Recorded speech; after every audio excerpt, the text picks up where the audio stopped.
This is a CBS2 update. I'm Brennan. We're following a developing story on this very stormy day. A man struck by lightning on Long Island, and he survived. The 48-year-old was hit outside a construction company on South 4th Street in Bayshore. When emergency crews got there, he was alert and talking, but he was still taken to the hospital just in case.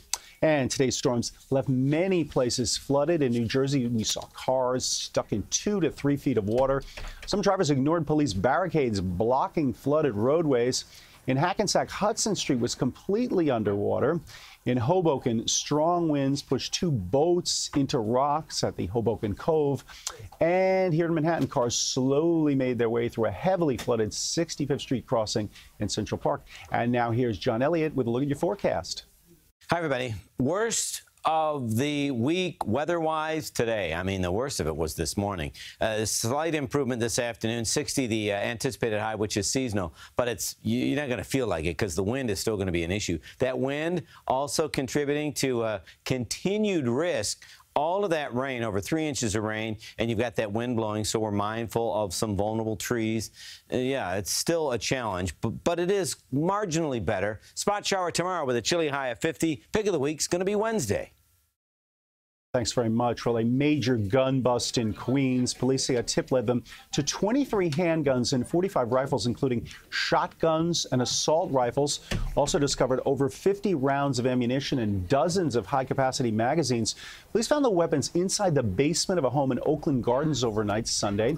60-year-old Ronald Drabman was arrested at the home. Investigators are looking into what he planned to do with the weapons.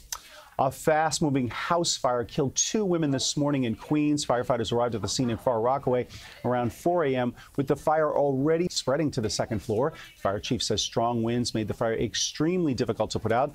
The flames also damaged a house next door. The victims' identities have not been released. No word yet on what caused the fire. It's the first day on the job for the new head of the Long Island Railroad. Philip Eng started his day by boarding a Long Island Railroad train in Smithtown this morning.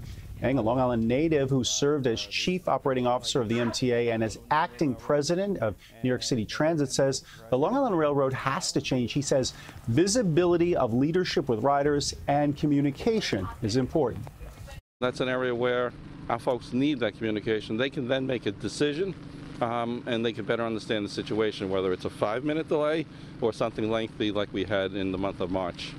Eng has been riding the train every day and will be doing so going forward and talking to commuters. He says it's the best way for him to understand what Long Island Railroad riders are going through. And that's your CBS2 News Update. Stay with us online, on social media, and on TV for the very latest. I'm Brennan.